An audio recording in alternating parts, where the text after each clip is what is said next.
ഫെബ്രുവരി 1 ശനിയാഴ്ച. മാർക്കോസ് 4:35 മുതൽ 41 വരെ വാക്യങ്ങൾ. ജോൺ ന്യൂട്ടൺ ഒരു അടിമക്കച്ചവടക്കാരനായിരുന്നു. ഒരു രാത്രിയിൽ ഒരു ശക്തമായ കൊടുങ്കാറ്റ് അദ്ദേഹത്തിൻ്റെ കപ്പലിനെ മരക്കുടങ്ങൾ പോലെ വലിച്ചെറിഞ്ഞു. ന്യൂട്ടൺ പരിഭ്രാന്തനായി ദൈവത്തോട് നിലവിളിച്ചു, ഈ കൊടുങ്കാറ്റിലൂടെ നീ ഞങ്ങളെ സുരക്ഷിതമായി കാത്തുപാലിക്കുകയാണെങ്കിൽ ഞാൻ ഈ അടിമക്കച്ചവടം നിർത്തി അങ്ങയുടെ അടിമയാകും. കപ്പൽ യാതൊരു അപകടവും കൂടാതെ കരയ്ക്കടിഞ്ഞു. ന്യൂട്ടൺ തൻ്റെ വാഗ്ദാനം പാലിച്ചു. പിന്നീട് ഒരു സുവിശേഷ ശുശ്രൂഷകനായി മാറി.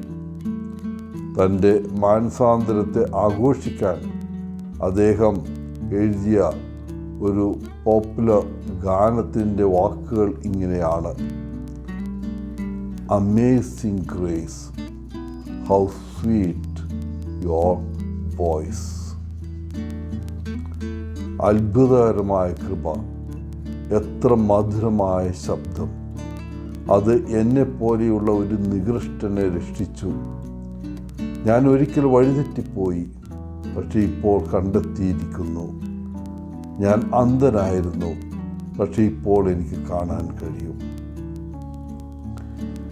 ഇന്നത്തെ സുവിശേഷ വായനയിൽ കടലിലെ കൊടുങ്കാറ്റിനെ ശമിപ്പിക്കുന്ന യേശുവിനെയാണ് നാം കാണുന്നത്. യേശുവും ശിഷ്യന്മാരും കടൽ തീരത്തിൽ അവിടെ നിന്നൊരു വള്ളത്തിൽ കയറി തടാകത്തിൻ്റെ മറുകരയിലേക്ക് തുഴയാൻ തുടങ്ങി. അവർ കടൽ കടക്കുമ്പോൾ ഒരു കൊടുങ്കാറ്റ് ഉയർന്നു, തിരമാലകൾ ഉയർന്നു. അവരുടെ വള്ളം വെള്ളം കൊണ്ട് നിറയാൻ തുടങ്ങി. എന്നാൽ യേശു ആകട്ടെ വള്ളത്തിൽ ഗാഢനിദ്രയിലായിരുന്നു. ഒടുവിൽ ശിഷ്യന്മാർ അവനെ ഉണർത്തി അവനോട്, ഗുരു, നാം നശിച്ചു പോകുന്നതിൽ നിനക്ക് വിചാരമില്ലയോ എന്ന് ചോദിച്ചു. യേശു കാറ്റിനെയും തിരമാലകളെയും ശാസിച്ചു. അവൻ പറഞ്ഞു, നിശബ്ദമാകൂ, നിശ്ചലമായിരിക്കൂ. ഉടനെ കാറ്റ് നിന്നു, കടലിലെ തിരമാലകൾ ശാന്തമായി. യേശു ശിഷ്യന്മാരുടെ നേരെ തിരിച്ച് ചോദിച്ചു, നിങ്ങൾ എന്തിനാണ് ഭയപ്പെട്ടത്? ഇതുവരെ നിങ്ങൾ എന്നിൽ വിശ്വസിക്കുന്നില്ലേ? ശിഷ്യന്മാർ ഭയവും അത്ഭുതം കൊണ്ട് നിറഞ്ഞു പരസ്പരം നോക്കി ചോദിച്ചു, കാറ്റും കടലും അനുസരിക്കുന്ന ഈ മനുഷ്യൻ ആരാണ്? നിങ്ങളുടെ ജീവിതത്തിൽ ഒരു കൊടുങ്കാറ്റ് ഉണ്ടായ ഒരു സമയം നിങ്ങൾക്ക് ഓർമ്മയുണ്ടോ? ഒരുപക്ഷെ ജലാശയത്തിലൊന്നും ആയിരിക്കില്ല, പക്ഷേ നിങ്ങൾ മരിക്കുമെന്ന് കരുതിയ ചില നിമിഷങ്ങൾ, അല്ലെങ്കിൽ പ്രിയപ്പെട്ട ഒരാളുടെ മരണമോ, അല്ലെങ്കിൽ ജോലി നഷ്ടപ്പെട്ടതോ, സാമ്പത്തിക ബുദ്ധിമുട്ടോ, ജീവൻ അപകടപ്പെടുന്ന ഒരു രോഗാവസ്ഥയൊക്കെ ആയിരിക്കാം ഈ കൊടുങ്കാറ്റ്. ഈ സാഹചര്യത്തോട് എങ്ങനെയാണ് നിങ്ങൾ പ്രതികരിച്ചത്? നിങ്ങൾ യേശുവിൽ വിശ്വസിച്ചോ? അതോ കടലിലെ കൊടുങ്കാറ്റിനോട് ശിഷ്യന്മാർ ചെയ്തതുപോലെ നിങ്ങൾ പ്രതികരിച്ചോ? ഭയത്തോടും വിറയലോടും കൂടി. ദൈവത്തിലും യേശുവിലുമുള്ള വിശ്വാസം നഷ്ടപ്പെട്ടോ? പ്രിയപ്പെട്ടവരെ, വേദനാജനകവും ദുഷ്കരവുമായ സമയങ്ങളിൽ യേശുവിനെ ചോദ്യം ചെയ്യുന്നത് സ്വാഭാവികമാണ്.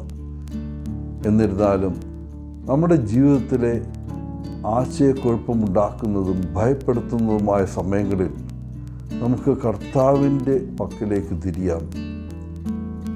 ശിഷ്യന്മാർ ചെയ്തതുപോലെ, അല്ലെങ്കിൽ ജോൺ ന്യൂട്ടൺ ചെയ്തതുപോലെ നമുക്ക് അവനോട് നിലവിളിച്ചപേക്ഷിക്കാം. നമ്മുടെ ആവശ്യത്തിനും വേദനയ്ക്കും ഭയത്തിനും യേശു പ്രതികരിക്കും. മിക്കവാറും സാഹചര്യം ഉടനടി പരിഹരിക്കപ്പെടില്ല. പക്ഷേ യേശു നമ്മെ ശക്തിപ്പെടുത്തുകയും എല്ലായ്പ്പോഴും നമ്മോടൊപ്പം നടക്കുകയും ചെയ്യും. അവൻ നമ്മുടെ അരികിൽ നിന്ന് ഒരിക്കലും പോകില്ല. ഒരു ദിവസം സൂര്യൻ വീണ്ടും പ്രകാശിക്കും. ആ പ്രത്യാശയിൽ ജീവിക്കാൻ വേണ്ട അനുഗ്രഹത്തിനായി പ്രാർത്ഥിക്കാം. എല്ലാവർക്കും നല്ലൊരു ദിനം ആശംസിച്ചുകൊണ്ട് ഒത്തിരി സ്നേഹത്തോടെ പോളച്ചൻ CSSR ഫ്രം കേരള.